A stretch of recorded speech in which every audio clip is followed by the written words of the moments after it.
What's up, guys? Welcome back to the Double D Report. It's me and Dean. Obviously, this is the last regular season week of football. It's going to be intense. Obviously, we're going to start off with our picks, but there's a lot of important topics that we have to talk about this week. Dean? Derek, you also forgot it's the last podcast before New Year's. Oh, shit, yeah. Yeah, 2024 is coming to an end, Thank God. which is why I'm celebrating a little bit more dapper than usual. Oh, God. Dean's going to... There's a lot of shit that's going to have to get cut out this episode. I just see Nah, beep, beep. Derek just doesn't have faith in me, but I know we wanted to get into our picks like Derek said. I'll start off. I already got a loss to start off the week. I took the Seahawks -3 in that absolutely abysmal Thursday night game that ended 6-3. They wound up winning, but they lost the spread by half a point. I mean, it was just a pathetic game. Fuck you, Caleb. And yeah, I lose my first pick by half a point. All right, I'm going to go a little obscured, and I'm going to go with my lock because I'm very, very, very pissed off. My lock of the week was the Colts. You expect the Giants to lose football games, right? You would expect them to fucking lose that game. Instead, Malik Neighbors' Odell Beckham Jr. has 179 yards and 2 touchdowns. Drew Lock turns into Tom Brady. It's ridiculous. Fuck the Colts. Fuck Jonathan Taylor. Fuck everyone. I hate them all. Look, it's okay, buddy. Look, trust me, you are not the first, and you won't be the last that the Giants have caused disappointment in your life. I'm gonna. And you're just now seeing it. You think Giants fans are all happy over here, sunshine and rainbows, that we lost the first pick? No. I can't believe I'm happy for my boy Neighbors. He got over 1,000 yards. Fuck He earned him. it. He's the one bright spot on the team. But yeah, very disappointing from the Colts. I mean, you're in a playoff hunt. For fuck's sake, man. How about you show some fucking class and stop the Giants? The Giants didn't score 30 points all of this year. And of course, against the Colts, they put up a 45 spot. What the did they just not want to play defense? Did I swear every corner, safety, and defensive tackle, linebacker pretty much played dead. I called the Giants a Madden team. A fucking Madden team. And look what the fuck they did. It's very disappointing. Well, beyond your stupidity, I'm going to go to my second loss of the week. I took the Panthers +8. They've been playing well lately. On top of that, Bryce Young has been actually looking like an NFL-type quarterback. I thought they would keep it close against Tampa. I was completely and horrifically wrong. The spread of this game was +8, as I mentioned. Tampa beat them 48-14. And for anybody who can do math out there, I know Derek can't, so I'm going to do it for him. That is a 34-point win by the Tampa Bay Buccaneers, so good for them. They're still in the playoff hunt. They actually overtook Atlanta this week because Atlanta lost in overtime, so they're back in controlling their own destiny in the division. Good for them, but that is my second loss of the week. Well, I must go to my happiness. I'm going to start off with Baltimore, -5.5. On this last episode, I said they were going to actually stomp on their throat. They did. Texans scored 2 total points. Yep. So I feel like that was an easy one because they just owned them. Lamar just went off on Christmas.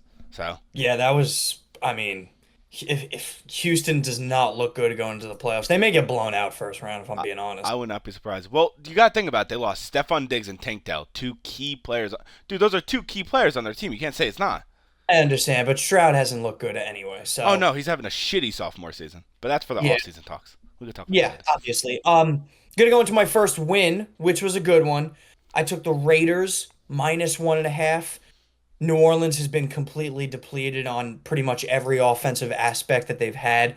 Vegas has been playing extremely tough for Pierce. Even, I feel like they've been playing better than their record shows. And it showed in this game as well. They kind of handedly beat New Orleans 25-10. Very well covering that 1.5 spread. So that was a happy win for me, and I thought they played really well as always. Yeah, my next pick was the Vikings over the Packers. I did only take it -1. They did cover it by 1. It was a very good game. I did say obviously the Vikings were going to outright win that game, which they did. So I feel like they played that. Sam Darnold had a great game, controlled the ball very well, had his highest passing yards in his career. And now they're in contention for the first seed. Yeah, Minnesota looks good. Green Bay did give him a run in the fourth quarter, I will say that, but if Green Bay is going to win games, they got to play a much cleaner football in the first three quarters. They pretty much only played for 15 minutes. If I were to say like that's really all they kind of had in them, but they kept it close. Hey, -1, Vikings win by two. That's a cover, Derek. Yeah. Can't be mad at that. Nope. Not at all. I'm pretty happy. I'm going to go to the correct order, my lock of the week, Fuck you. which was correct. I got back onto the right track. I took the Chargers here. They played a New England team on Saturday that has been just, completely depleted throughout the year. Los Angeles needed this win to clinch a playoff spot, and they did. So good for them. They demolished New England 40-7. Herbert looked good. Lad McConkey continues his awesome rookie season. So Chargers took care of business. Got me my lock. We're back on track. Fuck you and your fuck your lock. All right, I'm gonna go. I should have picked them as my lock, but I already used them like past weeks. I Mm, took Detroit -3.5 against the 49ers. The yeah, 49ers, it looked close. The score looked very close, but it wasn't close. I yeah. feel like that the Detroit just dominated them the entire game. Jameer Gibbs obviously scoring a touchdown. Jameson Williams scoring two touchdowns. Pretty much the ball getting spread everywhere. Running, passing. Detroit looks like potentially the top team in the NFC. Yeah, they played a flawless second half, Detroit, and that's why they kind of pulled ahead at the end. If you were a touchdown, anytime touchdown better, you were ecstatic with Detroit because pretty much anybody on Detroit that you picked got a touchdown. Like you mentioned, Jameson Williams, Gibbs, Amon Ra got a touchdown, Laporta got a touchdown. So pretty much anybody you wanted there. So good pick by you. Derek did go 3-1 this week, although he did miss his lock, which we know is a big deal here. Me and him have now back-to-back weeks missed our lock, so we're going to try to get on to a high note going into week 18. But as you know, we'll get to that in a little bit. Derek, you want to start off with the topics? Yeah, I'm gonna start off with the first topic. I'm gonna go in the obviously I just spoke about the Detroit, which is in the NFC. I'm gonna go towards the AFC and speak about who do you think, Dean, is going to take that last AFC spot. There's obviously the Broncos, the Bengals, and the Dolphins. Who do you Yeah, think is going to take that? yeah, standings wise, it's very tough for Cincinnati to get it just because they would have to have both of the teams ahead of them lose. On the flip side, it's a lot easier for Miami because they just need to win their game, and then the Denver Broncos need to lose theirs. Denver is in the driver's seat still. They're still winning in. They do have, so some are going to say this is a tough game. Some are going to say this is an easy game. They're going to be playing the Kansas City Chiefs. The Chiefs are going to be pretty much sitting out everybody. Andy Reid already came out and said that Mahomes is going to be playing maybe the first drive, and that's it.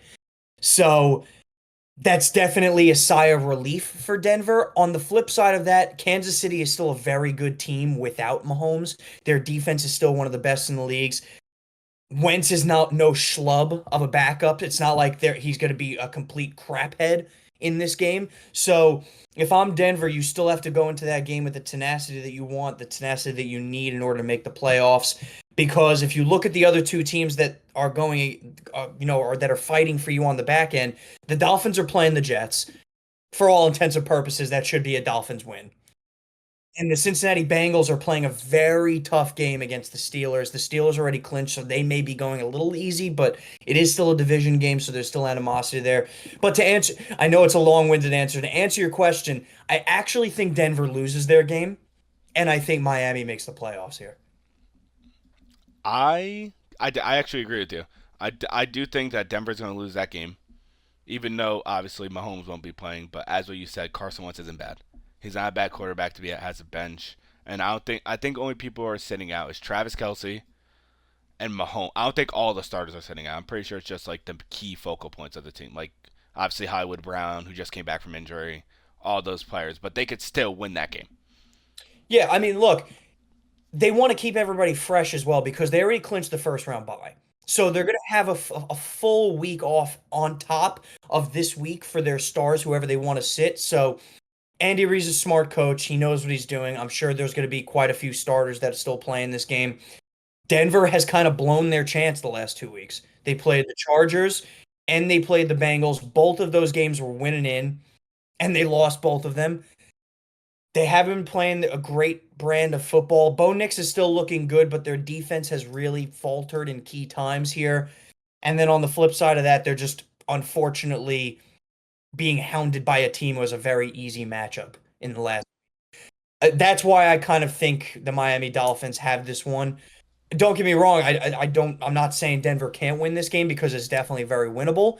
But just based on past weeks, I do think they choke it out. They continue the choke out, and I think Miami squeezes into a playoff with or without Tua starting.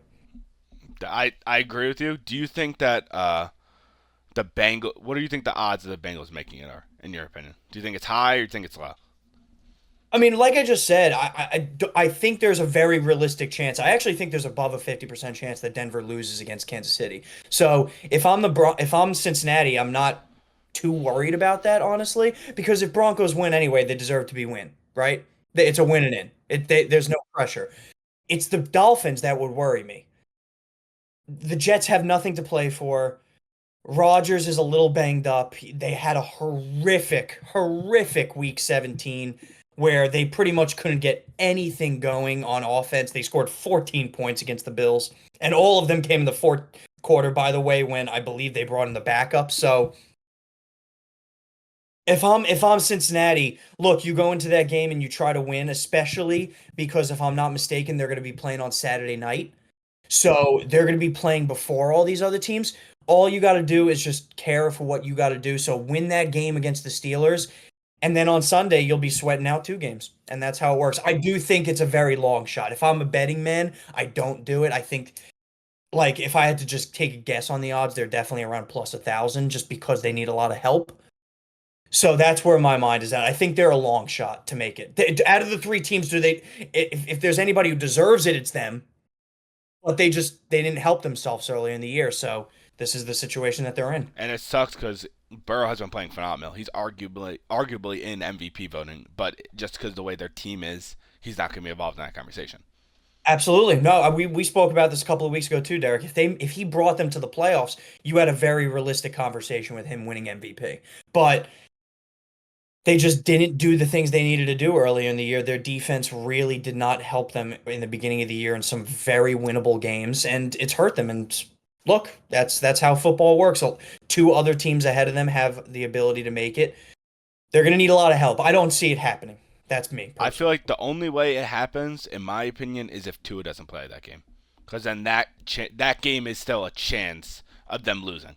So I don't disagree with you, but at the same time, two didn't play this past week either, and I mean, look, granted, all the things that happened with the Dolphins, right? They still played the Browns, right? And they held them to 3 points, but they didn't look horrible. They put up 20 points. Huntley did not look bad. No, he didn't. He He didn't had, look bad at all. he had two total touchdowns, 50 on the ground and one touchdown on the ground. Hill was definitely involved in the game. I just don't think that was too bad. Yeah, that's fair. All right, so the overall consensus from all this, Dean, from what we both said, which you and me can both agree on, that the Miami Dolphins will take that last playoff spot because they have the easiest path to the AFC. That's what I believe. While Denver does have the win and in, it's hard to trust them the way they played the last couple of weeks. And also, they're versing the best team in football, This is also true. who doesn't even have to try to win a fucking game. It doesn't seem to be that way, does it? No, I don't want to go They're into ine- this again. I don't they're want. inevitable, Derek. I know they're fucking inevitable. Oh, All right, well, I'm gonna go to my happiness for the next sure. topic, and I want to speak about Saquon Barkley. Okay. Saquon Barkley is at 2,005 yards. Yep. He is 101 yards from breaking the record against the New York Football Giants, your favorite football team. Thank you, Derek, for mentioning that. Do put all your hatred aside against him, everything aside. Should he play this game? No. Unequivocally, no. He shouldn't. If from an Eagles standpoint, if you're in a winning standpoint, right? He should not be playing this game. He really shouldn't, and that's just my opinion. This number one seed is already gone. You've already locked in the number two seed. The two seed's done. You got it. Congratulations. You are playing for absolutely nothing against a Giants team that is also playing for absolutely nothing, other than the fact that the Giants are just going to play hard because it's the Eagles. God forbid Saquon plays and gets hurt, Eagles fans will rip the stadium down to shreds. Sure, right? You want him to beat the record. I get it. It doesn't come around too often. I understand that, right? That you rarely get these dynamic rushers in the game anymore in football, but there's nothing to play for except going into the playoffs where you have a realistic chance in the NFC to make some noise and get to the Super Bowl. Why would you ever risk that with the guy who, if he goes down, your season's immediately over? That's my take on it. And that's completely pushing aside fandom because it's just the smart play to do. Sure, you know what, you want to keep him fresh, maybe play him a quarter, fine. So be it. You know what, get him a couple of snaps in there just to keep his legs moving, whatever, right? But playing him the whole game is idiotic, in my opinion. Okay. So I'm gonna put all my stuff aside, and I'm just gonna say like what I think he should do. Obviously, Nick Sirianni has. They already asked him in a press conference, "What are you gonna have him play?" And Sirianni said it's up to him. He's not gonna force him to play, or he's not gonna force him to. It's they're putting it completely up to Saquon. If I'm Saquon, obviously he has all of his incentives in his contract: the rushing leader, the Pro Bowl, All Pro, winning an NFC Championship game, going to the Super Bowl. He has all those incentives. He locked up, I think I believe 3 out of the 5. Yeah. So I wouldn't put all the money aside. You don't have to worry about that. But the point that I have is that this doesn't come around often. This is the first time Saquon has no. This is the first time in a while anyone has came close to this. There's a full game remaining, and he's 101 yards short. He's averaged 120 ish, I believe. I could be mistaken off of that, but I would play him. But I would only play him a half because I think he could get it at half. See, No, but this is no, the thing. Like you're saying that the Eagles fans will tear down the stadium, but most Eagles fans want him to play. Derek, I understand that, but there's no way. First of all, if you're playing him a half, you're completely contradicting the point that you wanted to keep him healthy, right? There's no reason to play him a half. And he's not going to get 100 yards and a half. I think The he can. Giants, I hate to break it to you, the Giants are going to be willing to lose 45 to nothing through the air. They are going to stack the box every single play, Derek. Every play if he's playing the game. Their sole goal is to make sure that he does not break the record against them. It's just There's no way he's hitting it in a half. If you it's play him a half, you're playing him the whole game. no. If all right, would you say so? If he gets it, say he gets it in the he plays and he gets it in the third quarter, you gonna have him finish the game out? Oh. Exactly. But my point is he shouldn't be playing to begin with. The thing is like obviously Saquon has had his injury history, right? No shit. Which is obviously a fear in my eyes to her. If he plays, I'm afraid he's going to get injured. I honestly think Brian Burns is going to cleat him in the head.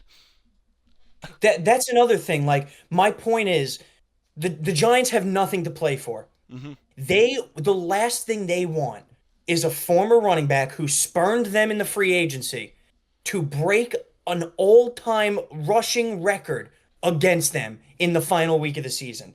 You don't think Thibodeau, Burns, anybody on that off defensive line is going to try to go for his legs? Oh no, I 100% think so. So, That's the thing. that's the point. So why would you risk it from an Eagles standpoint? Like from an Eagles standpoint, the Eagles are putting it up to Saquon. At the end of the day, it's Saquon's decision.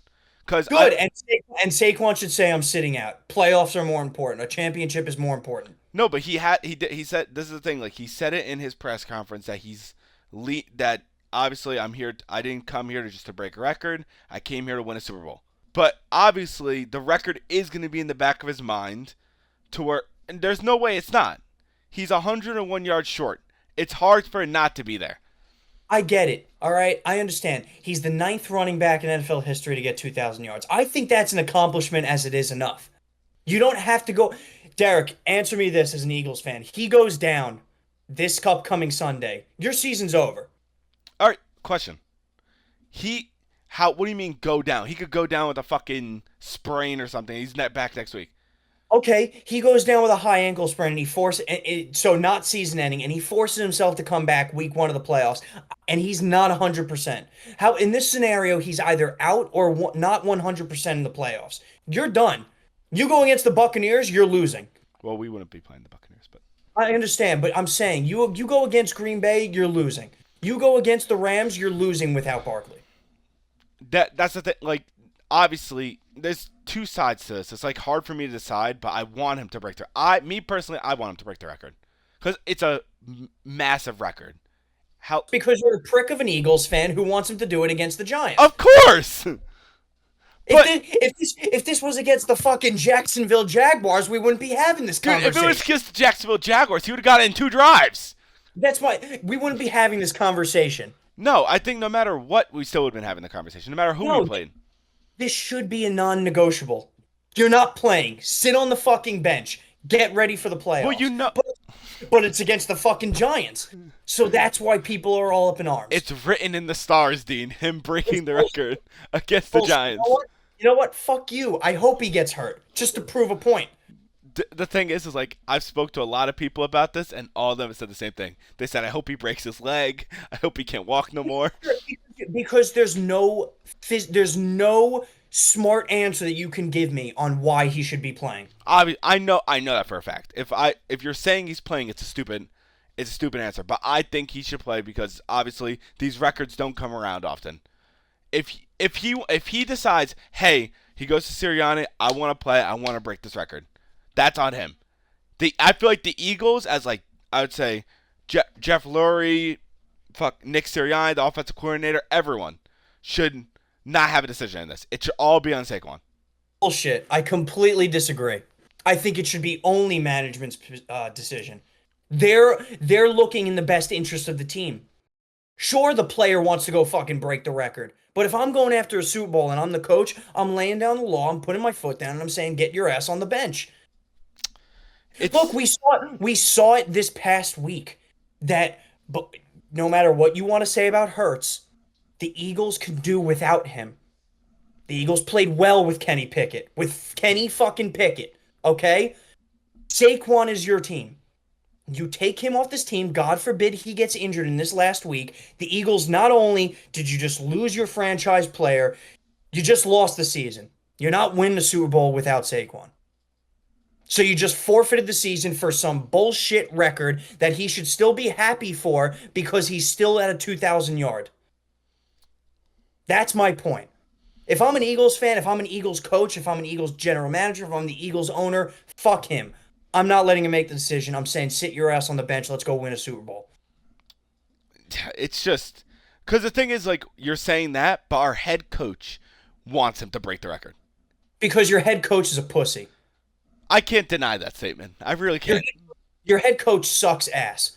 If he's not going to get, the thing is, I wanted him to get fired. This is like a side thing, but I wanted him to get fired, but he's not going to get fired. This is back-to-back years we're in the top for the NFC. He's not going to be gone. He's going to be there for a very long time. Barkley plays this week. He gets injured. You lose the first round. Sirianni's gone. Yeah. I feel like that's the only way he's out, is if that happens. Sirianni, grow some testicles, bro. He's your team. Tell him to sit on the bench. You had a great year, 2,000 yards. You should be very proud of yourself. And he should be. Barkley is one hell of a running back. And he just went into history with 2,000 yards. But you know what, kid? This is the first time in his life that he has a legitimate chance to win a Super Bowl. Why would you throw that all away for a record where you know the other team's going to be coming after you every play? But the thing is, this has happened before. This is like my last point to say. This has happened before with the Broncos.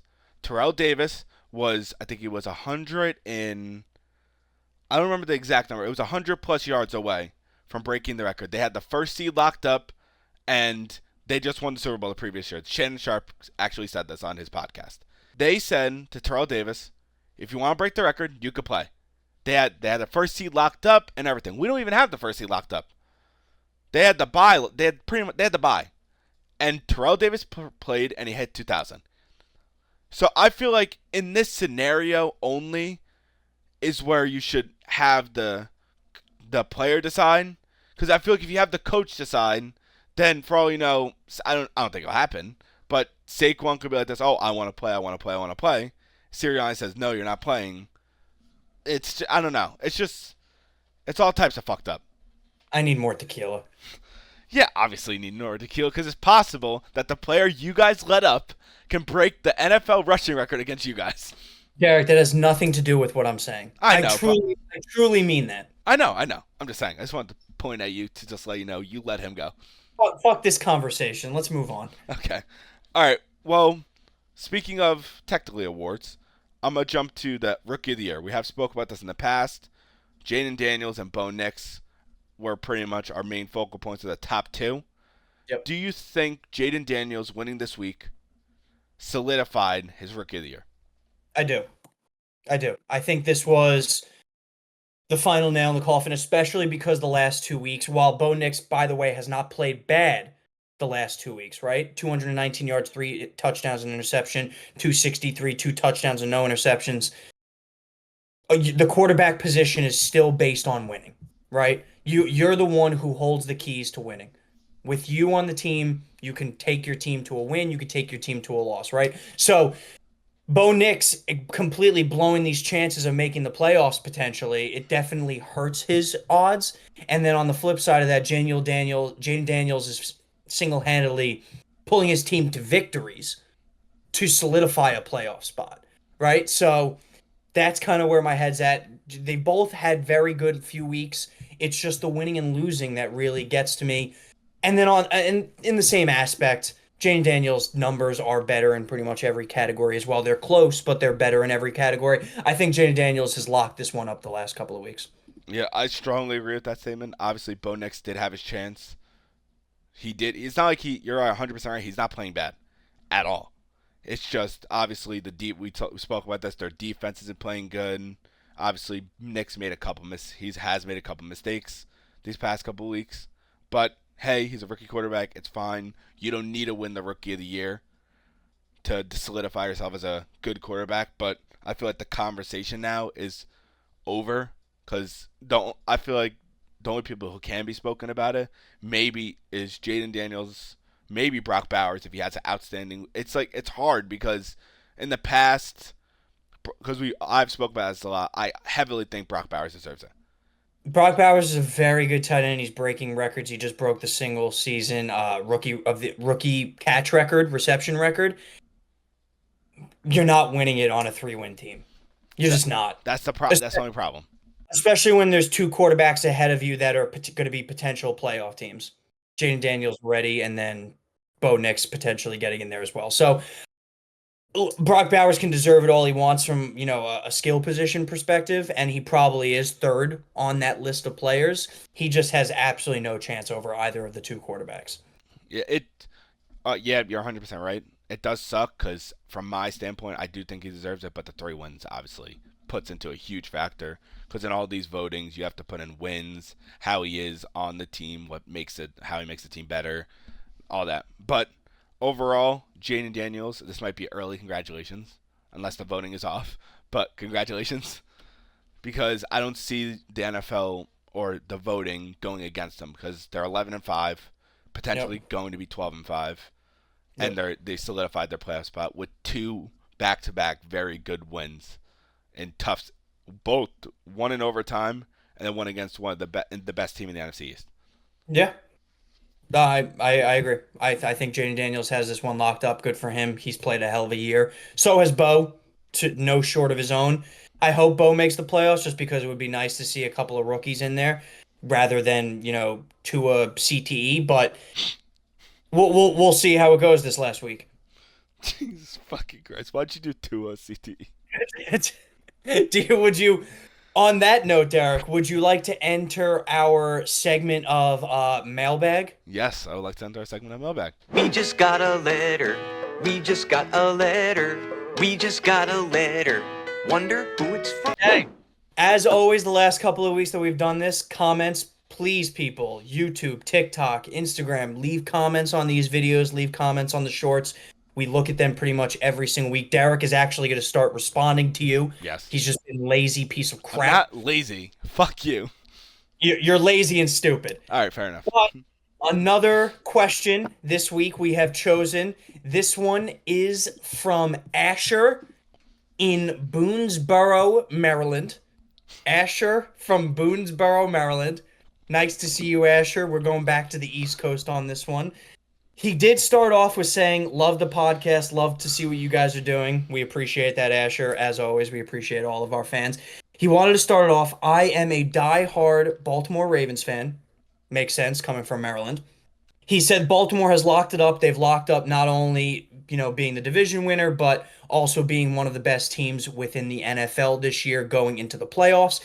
He is curious of the perennial NFL mid teams. So we're talking teams that aren't super teams, right? So we're not talking Kansas City, Buffalo, Ravens, Detroit, Eagles. We're not talking those. We're talking those mid-tier teams. He's wondering which of those teams do you see having the most potential to break through as one of the best teams in the NFL and a Super Bowl contender in the next 1 to 2 years? Ooh, that's a And good I'm question. and I'm gonna open that one off to you to start, Derek. By the way, Asher, we appreciate your That's a great question. question. You stay strong. Good luck to your Baltimore Ravens, not only this upcoming week, but the weeks previous. Derek, let's start us off. What do you think? Who out of the mid-tier teams do you think has the best chance to really take that next step in the All next right, year this or two? this is a question for you, and I want your opinion. Would you consider Minnesota a mid-tier team this year? I wouldn't. I would Because not. because okay, this They're is hard. 14-2. It's kind of hard to have them a mid-tier team, Derek. So all right, So mid-tier teams we're talking about are either low division winners or those top of the tier wild card winners. So you could look at Chargers, Broncos, you could look at the Dolphins, you could look at the Commanders, you could look at Green Bay. I would even consider Tampa Bay in there, even though they're pretty mid, I would say. So those are the type of teams we're looking at here. fuck. This is tough. I'm stuck between two. One of the teams I want to just exile them out because they've had too many chances to be involved in this is the Miami Dolphins. Get them the fuck out. They don't deserve it. Okay. I think the two teams, in my opinion, would be the Packers because obviously Jordan Love has established himself as a I'd say top 7 quarterback in the NFL. Okay. And Matt LaFleur is obviously a good coach. He's been coaching the team for a very long time. Their team is very well developed. All they need to do is just add a couple little pieces, and then they could contend for their division because they're in a tough division. Detroit and Minnesota. Both of those teams are 14-2, which is fucking ridiculous. The Packers are 11-5 this year, and they're in third place. So I feel like they have the highest chance of being a Super Bowl contender in the coming years. But another pick that could be the Chargers Yeah. is because their coach, Mr. Harbaugh, Jim Harbaugh. He is a great coach. He just left Michigan to after winning a national championship and then bringing the Chargers to the playoffs his first season with basically no one. Yeah. Everyone counted the Chargers out and saying, "Oh, they're not going to go anywhere. They don't have anyone to throw to." But look, they just dominated the Patriots. Obviously, it is the Patriots, but dominated them. Herbert is playing well. All you got to do is just get those wide receivers right. Obviously, Lad McCunkey is very good. No, he was very underrated. No one even thought about him until the season started. Lad, Quentin Johnson is slowly but surely catching the football. And obviously, all their young talent, J.K. Dobbins, when he stays healthy, he's very good. So I think the highest chance would be Green Bay, but my favorite is the Chargers. Okay. I like those. I do like the Chargers one. I think Green Bay was a little. I'm not going to give you an easy one there, but Jordan Love being established and them having some really good offensive weapons that are all young on their wide receiving core, I think that helps a lot. So, yes, I do think Green Bay is going to be there for quite some time, but I do like the Chargers one.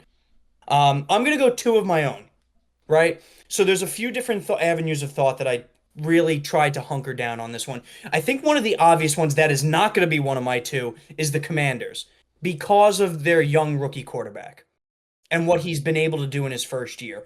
But I'm not going to go them.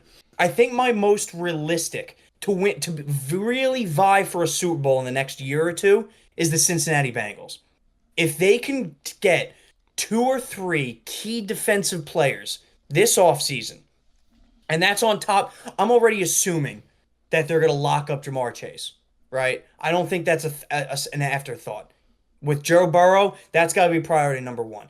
But if they can get a couple of defensive pieces, I truly think not only can they win the division, because really, no offense to the Steelers out there, Steelers don't scare me with Russell Wilson at quarterback. The Ravens are obviously a very tough team to deal with. Sorry, Asher. I know you're a Ravens fan. You asked the question.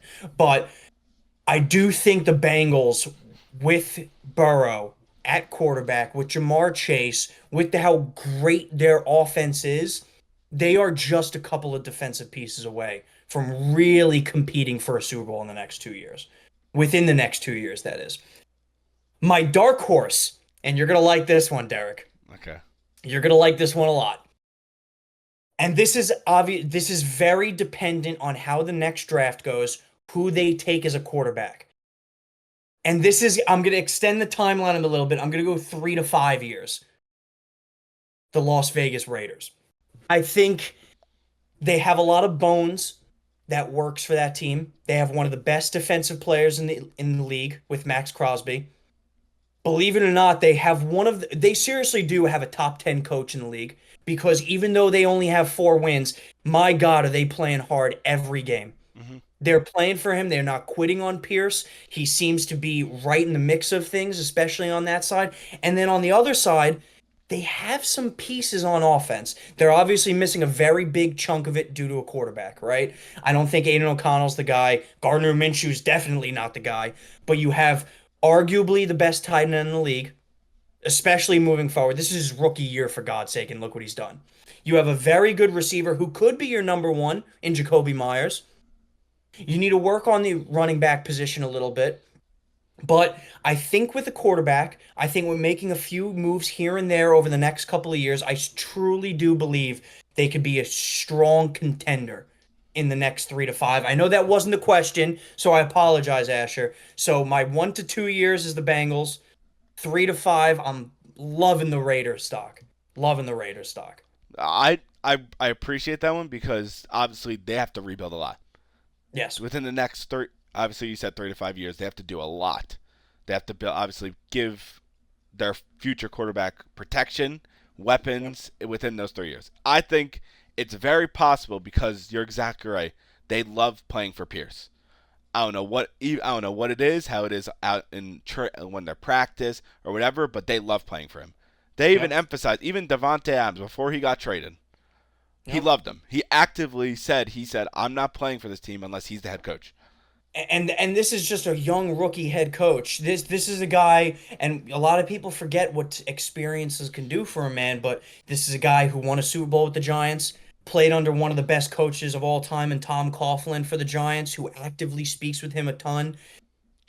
I think they're missing a quarterback, which is with a lot of teams, but I think they have the bare bones to make a good team in the next 3 to 5 years to actually be a contender.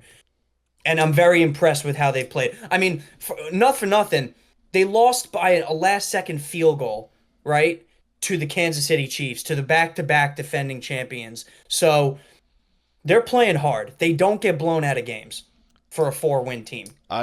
That's a pretty good pick. Honestly, the 2 teams I thought you were going to take, honestly, was New England, because as of now, New England has the number 1 pick. They do. So that first pick is they're not taking a quarterback. They're taking Travis. They're taking Travis Hunter.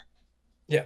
And their coach that they have, I think his name is Gerard Mayo.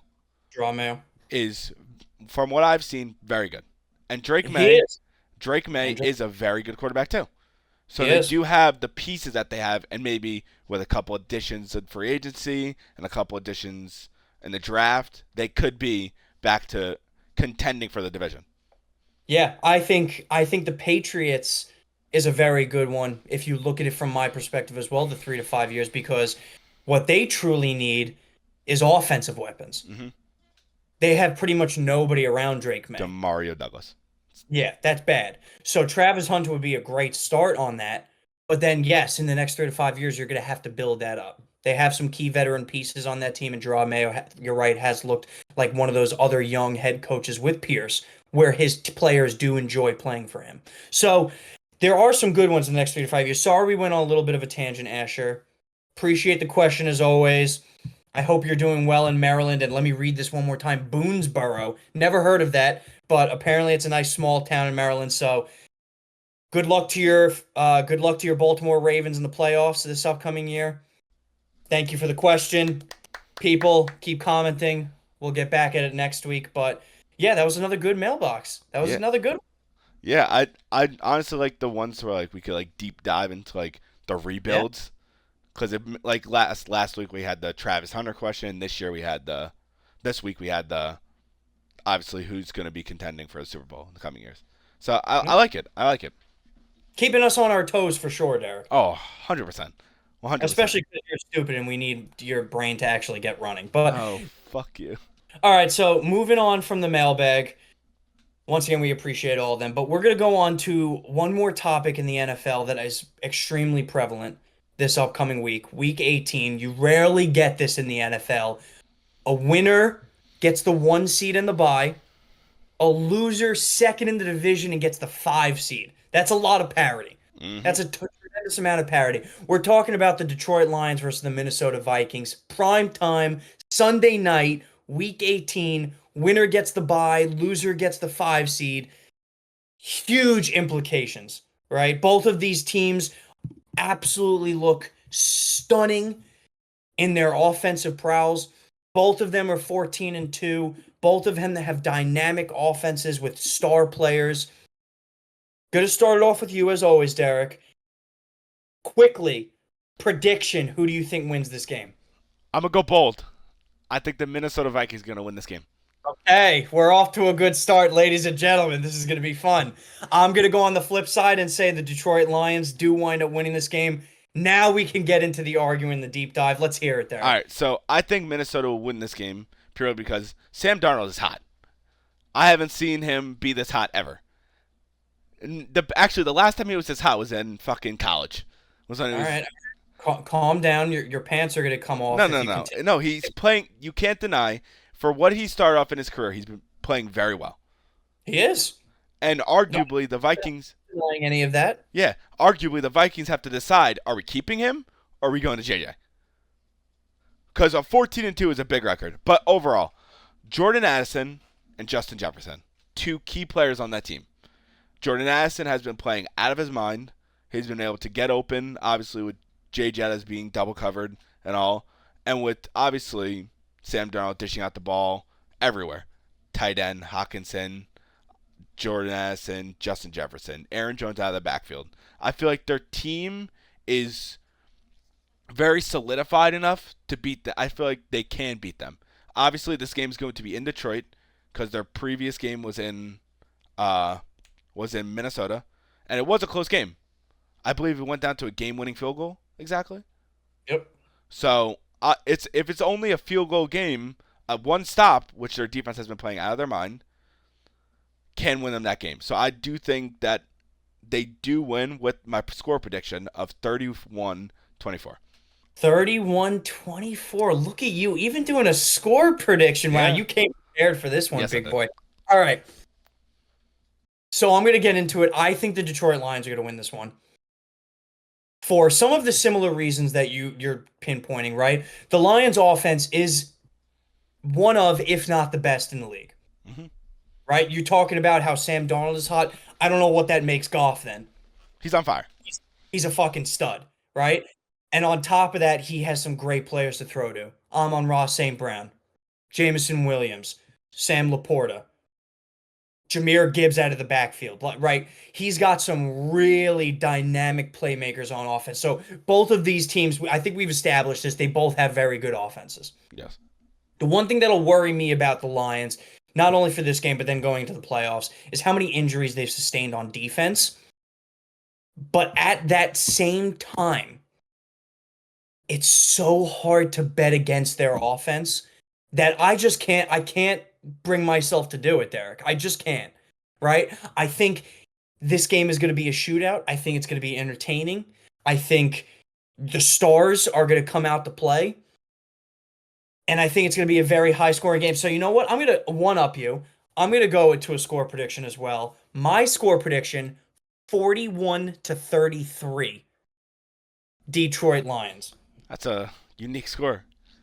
It is a unique score, but things can happen when you go for 2 points, and especially with Dan Campbell, we know he likes to get frisky here. I think this one is going to come down to obviously the offensive side of the ball. These two teams are dynamic, right? You got J. Jeff against Amon-Ra. You got, I can't believe I'm even saying this, but you got Sam Darnold against Jared Goff. Insane. Insane. You got Addison against Jamison Williams. You got Hawk against Laporte Meat. Right? And then you got Aaron Jones against Jahmyr Gibbs. So this is just an absolute star-studded offensive battle. I love it. This Me is too. this is what the NFL needed. And this is what honestly fans needed, right? I'd say the only downfall, this obviously Detroit's a great team.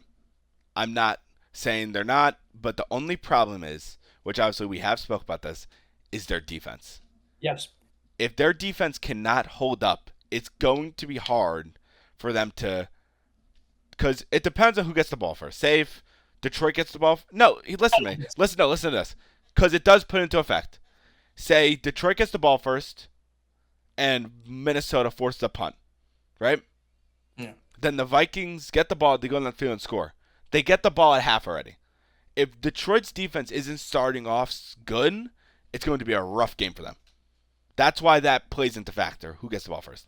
So on the flip side of that, I think another big play that you're missing is Dan Campbell knows this. He knows his defense is on the weaker side.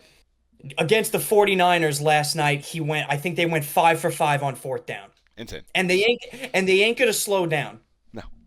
When he sees an opportunity, he's gonna go for it on fourth down because he knows for a fact field goals are not gonna win him the game. Mm-hmm.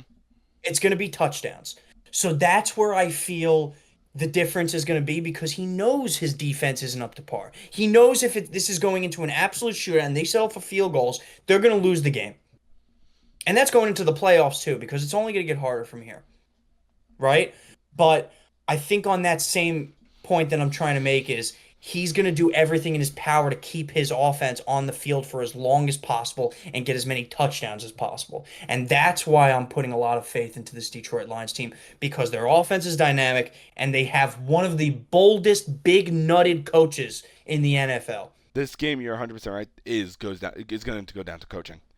Yes. If Dan Campbell obviously makes his fourth down calls, 4th down and 2 goes for it, and obviously he went 5 for 5 last night. If he does that again, it's going to be hard to fucking beat that. Their playbook is tremendous. They do plays that you could never even fathom. If you showed it to a 1970s NFL coach, they'd have a stroke on the sideline. Oh yeah, I agree. Like they're throwing at the 3-yard line of the end zone. They're throwing little flea flickers to Amon-Ra to Jahmyr Gibbs coming around the corner. Like nobody could even imagine this, and that's why it's so difficult for other defenses to prepare for it because you can't. Yeah. They're gonna have fucking offensive lineman Skipper out here passing touchdowns in the end zone. It's crazy. No. You can't prepare for stuff like that. And exactly for example, like Penny Sewell doing an end around. No one expects that. Like what the fuck? Obviously, I still stand with my point that the Vikings will win this game. I think it's going to be I think it's the best game of the year. It's definitely shaping up to be with the biggest implications, right? You get a bye or you get the 5th seed, which is crazy to think about. And I'm actually going to bring up one more topic to you right off the back end of this, Derek. Okay. Do you think the NFL should adopt an NBA-style standings play where there are no longer divisions and it's conference play and that's how it's seeded? So what you're saying is the NFC is one big conference. One big thing. Because, look, it's kind of fucked up that one of these teams is going to end up 14-3 and they're going to be a 5 seed. I never thought of it that way. I think it could be interesting. Yes. But obviously that would change a lot of the NFL landscape. Of course, they'd have to prepare for this because you'd have to still decide, are there divisions where you still play 2 teams, teams twice in a year? Or are you just going to put it into one big conference, right? Where you kind of just play random teams within the NFC rather than play division teams twice. It's a big decision to be made, But at the same time, it's scenarios like this where a 14-3 team is going to be a 5 seed, where you're thinking in your head, well, that's a little fucked up. Yeah, yeah. I think I do think that like if they do that, they should do this. Obviously the divisions, but with the NBA standpoint to where if you're 14, you end up 15-2 and then 14-3. That should be 1-2. It shouldn't go down to division champions at the top because that's how it goes down to. So say Detroit's the division champion, they win, they get the division. Boom. And then number 2 should be the Vikings. If you get what I mean, they're gonna be 14-3. So what about the divisions, Derek? I don't understand. Explain. All right, so in the NBA, obviously Yeah. there's I need to look at this to be exact. In the NBA, look, there's still divisions, Yes. but the quote unquote divisions, right? So technically the Knicks are still in the same division as Boston and Philly, right? But how it works is conference seeding. Yeah. Division play doesn't really mean much. So what the NFL would have to decide is you can keep the divisions, right? You can keep the Giants playing the Cowboys, the Redskins, and the Eagles 2 times each year. But then what are you going to do? Seed conference wise? See, that's the only problem is like with the NBA is that I feel like the conferences are more than it's not 4 teams. I believe not the divisions are not 4 teams. You mean the divisions? Yes. So I believe the divisions are like 5 Uh, teams. The division there's 5 teams in each division. So that obviously does play a factor. And it does because if you think about it, there's 5 teams in each. There's 8 spots. It's guaranteed. There's four conferences. No, 4 divisions in each conference. See, but my point is, so if you look at an NBA perspective, right? Right now, in the Central Division in the NBA, you have the Cavaliers, the Bucks, the Pacers, the Bulls, and the Pistons. The Cavaliers are in the top of the division, but they're the 1 seed.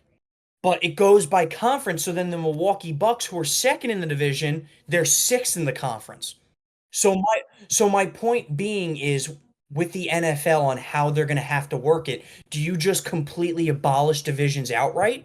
And do you kind of create a new form of scheduling where, for example, the Giants won't play the Cowboys and the Eagles twice in one year, but they'll play more teams within the conference rather than play those teams twice? I feel like if they do that, it will get so much more competitive. The NFL. It would definitely be more dynamic because instead of having the Vikings or the Lions be a 5 seed, one of them will be the 1 seed, one of them will be the 2 seed because they'll have their records. Yes.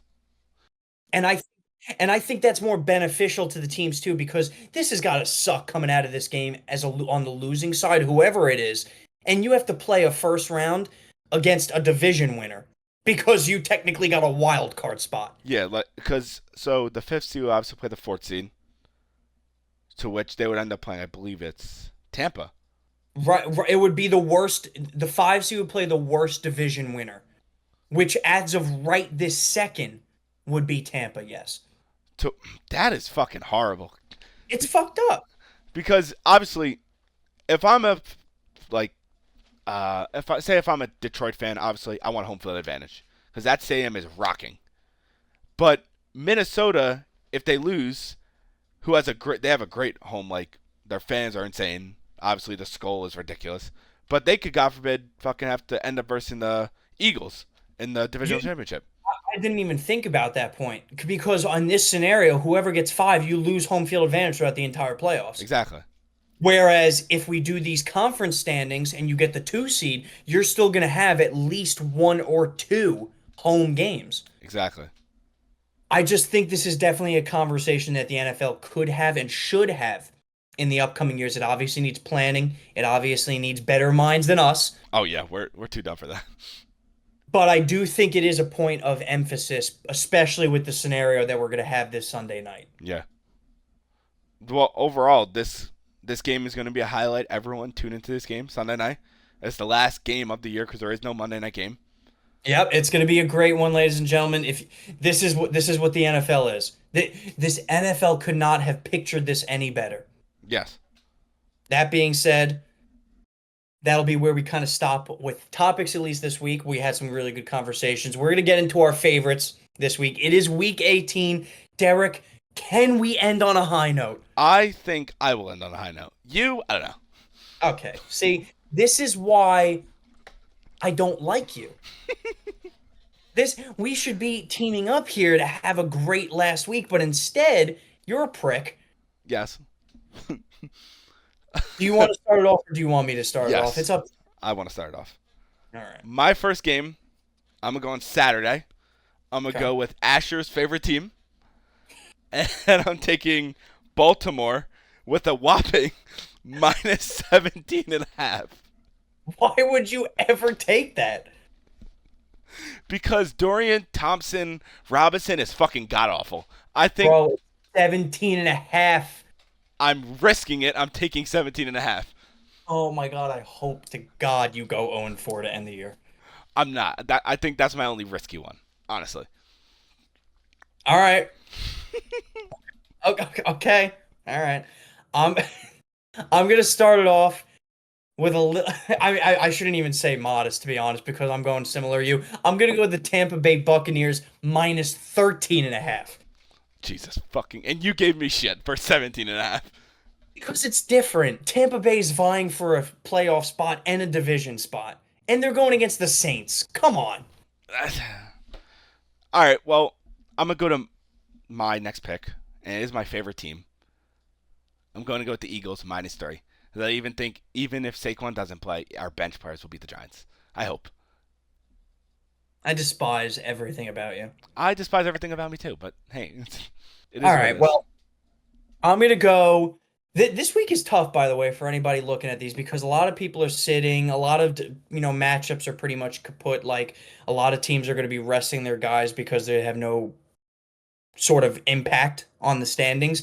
So bear with us a little bit here as we try to go through them. That being said, I am going to go the Washington Commanders minus 4.5 against Dallas. I think the Commanders are still playing hard. They'll be playing in the first round. They're not going to get a bye.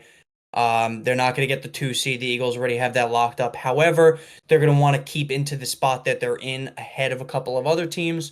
I'm going to go the Commanders minus 4.5. I like it. That's a good pick. I feel like it's not a safe pick because obviously the Commanders are still going to play their players. Jaden Daniels will play because they still could either be 7 or 6. I think that's the only way it could go, 7 or 6. And you're forgetting the overall arching theme here. Fuck Dallas. Yeah, also fuck Dallas.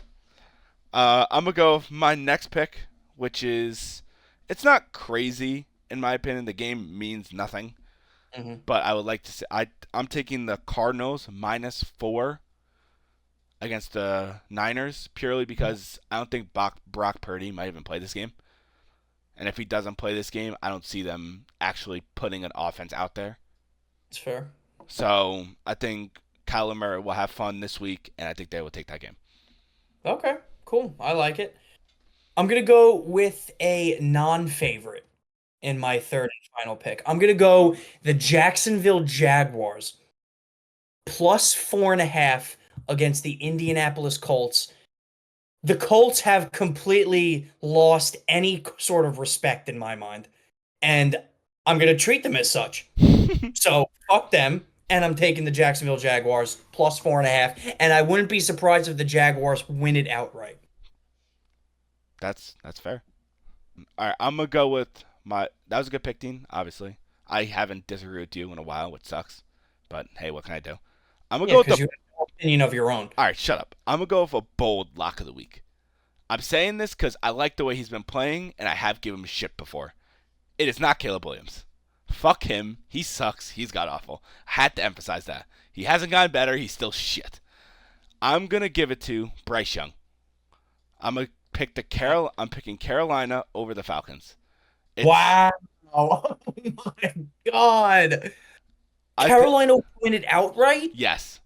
Oh, you're on crack. I might look like I'm on crack, but I'm not. I feel like that Bryce Young can lead them to victory in that game. They have been playing very well. You can't deny that they haven't been playing well. Derek's gonna lose his lock of the week back-to-back weeks. This is like my dream come true. And it's crazy because obviously the Panthers aren't favored because the Atlanta is systematically the better team, but I can see the Panthers winning that game. and I'm taking them as my lock of the week. I have a confident feeling in the Carolina Panthers and Bryce Young.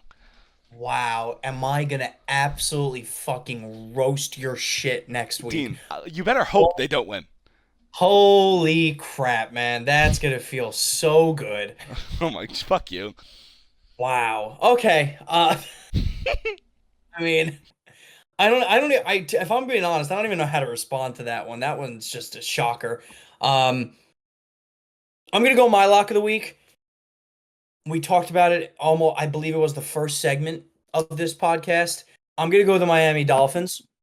For some reason, they're only a 1-point favorite against the Jets. I realize Tua may not play, but that still seems like stupidly low, in my opinion, especially because the Dolphins are vying for a playoff spot and the Jets are, There.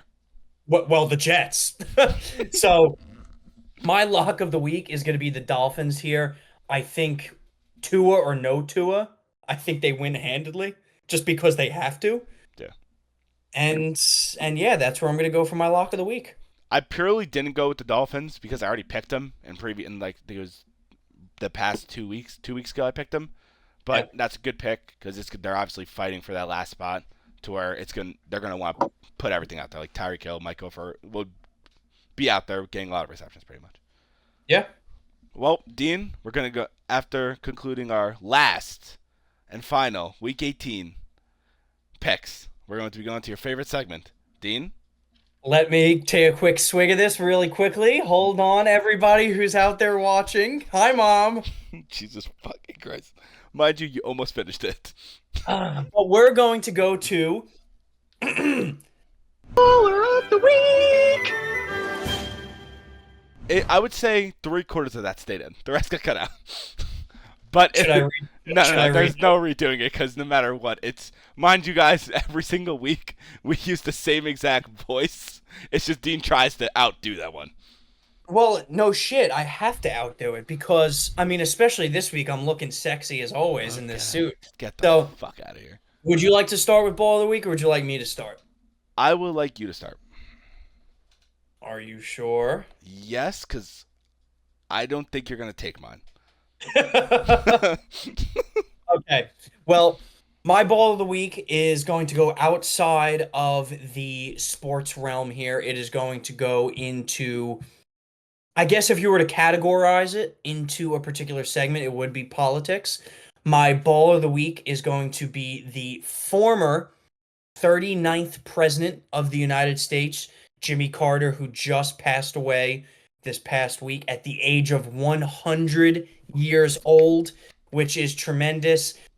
He definitely did live a little bit past when he should have. If anybody saw him during this last election, they kind of rolled him out and he looked like that old guy, the chocolate guy from SpongeBob. You just can't wait for me to die, can you?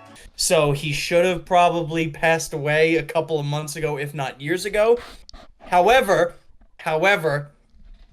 he is a former president of the United States, 39th president from 1977 to 1981. A member of the Democratic Party, Carter, love him or hate him politics-wise, you should honor at least all presidents of the United States when they do pass. 100 years old is no short accomplishment. That is tremendous to see. This guy was alive for World War II, and then he was also alive during the Hawk Tuah podcast. So he saw a pretty crazy array of things within his lifetime. 100 years. I can't even fathom that, if I'm being honest. So he is my Ball of the Week. I wanted to shout out Jimmy. Thank you for your service to our nation, and hope you rest easy up there, big guy. All respect to Jimmy Carter. I have nothing bad to say about him, but I was only laughing You have because of the nothing bad to say about him. Well, obviously, he was one of our presidents, 39 president to be exact, and I was only laughing just to emphasize because what Dean was saying was actually fucking insane. But anyway, I'm going to move on to my baller of the week, and I'm going to go outside the football world, but stay in the sports world. I'm going to go with a person who just recently passed away, Ricky Henderson, who is one of the fastest outfielders ever. He has the record for most stolen bases in a career. obviously. He obviously has his stats are 101.1 WAR, 3,055 hits, and 97 home runs. He is a Hall of Famer. For majority of Ricky Henderson's career, he played for Oakland and the Yankees. He obviously is one of the greatest outfielders of all time. I would say. I don't know if that's a hot take to say, but he is one of the greatest outfielders of all time. May he rest in peace, and his legacy will obviously still live on.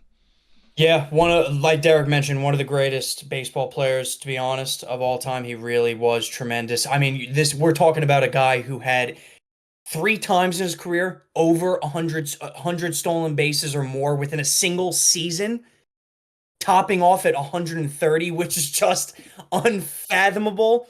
And to all the new baseball fans, this is before they expanded the bases and put in a pitch clock and made the rule where pitchers can only throw over 3 times. So he was just doing this, just absolutely dominant on the base paths, and not to mention he was an MVP in his career. So one of the greatest baseball players of all time. We apologize for this ball of the week. It's almost like an in memoriam baller of the week, but we did have to, kind of give thanks to these two people that we mentioned, both Jimmy and to Ricky. Next week we'll try to be a little bit more uppity, hopefully, with our ball of the week. Yeah. Hopefully, crazy dies within this year. But before we ended, wanted to wish everybody a happy new year. Enjoy it. Hopefully 2025 is going to be a better year for everybody, whether you are in the United States, out, watching our podcast from afar, whether you're Nikki from the Bronx or Asher from Maryland. We wish you all a happy new year. Derek? I say the exact same thing. Obviously, happy new year, everyone. Obviously, next year is going to be different because we're starting off with baseball and all these other sports, so it's going to be a different start to 2025. Obviously, content's going to get better and better and better, and we're going to be looking for, hopefully, that by mid of next year we'll have 1,000 subscribers. Hopefully, and hopefully our content will be on YouTube Shorts, Instagram Shorts, and all that. Yes. So be on the lookout for that, because apparently TikTok is going to be banned. So for all you TikTok viewers out there, definitely look over to those platforms as well. Hopefully we can get some more interaction and have some fun with it. Yep. Obviously, like, subscribe, follow us on TikTok for the time being until TikTok disappears. Follow us on Instagram at Double D Report. I'm gonna start posting more Instagram reels and posting more polls and stuff to interact with fans. So everyone, have a happy new year and peace.